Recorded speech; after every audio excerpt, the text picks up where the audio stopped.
No niin, Paavolla on asiaa. Taas ollaan katolla, täällä voi vähän tuulla, pahoittelut siitä. Niin ollaan täällä katolla ja täällä on tasakatto ja tällainen poistoviemäri. Näissä on nyt tämä ongelma, että kun tuo viemärireikä on kovin pieni, niin se menee herkästi tukkoon, niin kuin täällä on käynyt. Täällähän näkyy, että täällä vesi ei nyt aivan pahiten lainehdi, mutta lainehtii kuitenkin. Niin meillä on tällainen kattosihti.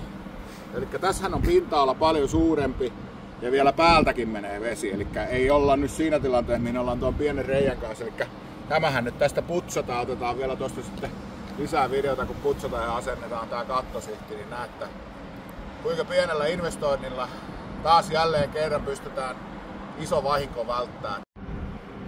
No niin, nyt on saatu putsattua lehdet pois. Täällä vielä muutama hassu on jäänyt, mutta ei ne. Eli tässä näkyy nyt, kun tämä reikä on, tää on joku, olisiko 90 millinen. Ja nyt kun tähän asennetaan tää suoja, niin se on huomattavasti suurempi. Ja tätä pinta-alaa, mistä se vesi voi mennä, niin on huomattavasti enemmän.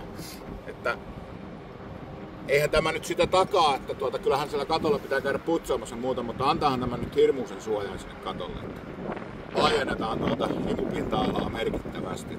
Käykää tosiaan hakemassa ja katsomassa ne omat tasakatot. Jos ei ne, niin isännöitsijät ja muut, niin nyt tästä koppia. Kiitos.